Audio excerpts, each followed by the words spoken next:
Mana bu yerda o'z avtomatlar xato terilgan. Ko'rish mumkin. Permichkalar talab darajasida emas. Simlar bu yerda tartibsiz. 4 kvadrat alyumin chinisi 16 amper norma, maksimal 20 amperlik B kategoriyali avtomat qo'ysa bo'ladi. Biz hozir MCC 300 pribor bilan qisqa tutashuv tokini aniqlaymiz va bundan ham aniqlasa bo'ladi. Bizda hozir mana bu masalan 63 amper avtomat qo'yilgan. Bu 4 kvadratga umuman to'g'ri kelmaydi va qisqa tutashuv tokida bu tashaydimi yo'qmi ko'ramiz. Ishlanishni tekshirdik. 229 volt. Start knopkasini bosamiz.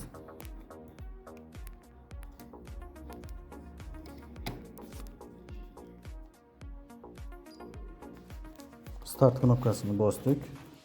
Qisqa tutashuv toki 336 amperni ko'rsatyapti. S63 amperli avtomatimiz qisqa tutashuv tokida 300 amperdan 630 ampergacha bo'lgan qisqa tutashuv tokida tashlaydi.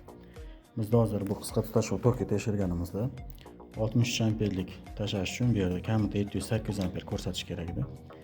Kelgan kablimiz esa kamida 16, ko'pida 25 dan kam bo'lmasligi kerak edi. Bu noto'g'ri 63 qo'yish. Biz hozir 300 amperdan kattaroq ko'rsatdi, demak bu yoqqa aslida kabeldan kelib chiqib qaraydigan bo'lsak 16-20 dan katta qo'ymaslik kerak, lekin qisqa tutashuv tokida bu yerda faqatgina 25 amperlik avtomat tashashi mumkin. Shu sababli avtomat tanlanganda iste'molchining tokini hisobga olish kerak va undan kelayotgan kabel qalinligini, zapasini olinadi va mana shu qisqa tutashuv tokida avtomat tashlash kerak.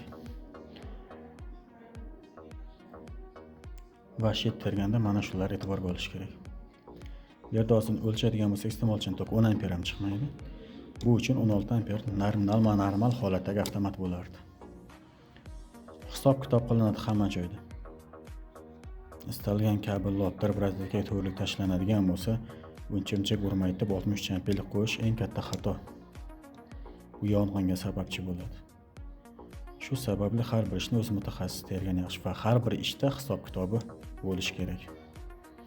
Bundan keyingi videomda o'zim tergan hisob-kitobi bilan har bir iste'molchi nominal tokidan kelib chiqib, tanlangan avtomat va tanlangan kabel bo'yicha video joylayman. Savollar bo'lsa kommentariyada qoldirasiz.